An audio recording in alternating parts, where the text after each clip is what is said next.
ವ್ಲಾಗ್ನ ಸ್ಟಾರ್ಟ್ ಮಾಡ್ತಾಯಿದ್ದೀನಿ. ನಮ್ಮದು 6 ಕಂಪ್ಲೀಟ್ 7th ಆ್ಯನಿವರ್ಸರಿ ಇತ್ತು ಇವತ್ತು. ಸೊ ನಾನು ಬೆಳಗ್ಗೆ ದೇವಸ್ಥಾನಕ್ಕೆ ಹೋಗೋಣ ಅಂತ ಹೇಳ್ಬಿಟ್ಟು ಫಸ್ಟ್ ದೇವಸ್ಥಾನದಿಂದ ಸ್ಟಾರ್ಟ್ ಮಾಡಿದ್ವಿ. ಸೊ ನಾನಷ್ಟೇ ಬಂದೆ, ನನ್ನ ಹಸ್ಬೆಂಡ್ ಸ್ವಲ್ಪ ವರ್ಕ್ ಇದೆ, ಮುಗಿಸ್ಕೊಂಡು ಬರ್ತೀನಿ.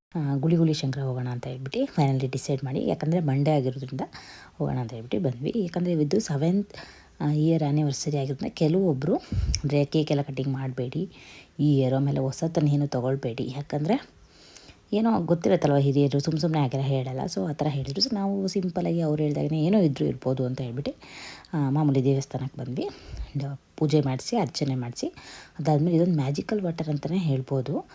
ಶಿವನಿಗೆ ಅಭಿಷೇಕ ಮಾಡಿಬಿಟ್ಟು ಅದಾದಮೇಲೆ ನಮ್ಮ ಕೋರಿಕೆಗಳು ಏನೇ ಇಷ್ಟಾರ್ಥ ಕೋರಿಕೆಗಳಿದ್ರೂ ಒಂದು ಬಿಲ್ವಪತ್ರೆಯನ್ನು ಕೊಡ್ತಾರೆ, 3 ದಳ ಇರೋವಂಥದ್ದು. ಅದನ್ನು ಬಿಟ್ಬಿಟ್ಟು ಸುಮ್ಮನೆ ಸ್ವಲ್ಪ ಹೊತ್ತು ವೆಯ್ಟ್ ಮಾಡಬೇಕಾಗಿರತ್ತೆ. ಅದಾದಮೇಲೆ ಅದು ಮೇಲ್ಗಡೆ ಬಂದರೆ ಆಗುತ್ತೆ, ಇಲ್ಲ ಅಂದರೆ ಆಗಲ್ಲ ಅಂತ ಹೇಳ್ಬಿಟ್ಟು ಅದನ್ನು ತೊಗೊಂಡೋಗಿ ಮತ್ತೆ ನಾವು ಏನು ನಂದಿ ಅಭಿಷೇಕ ಮಾಡಿದ್ವಿ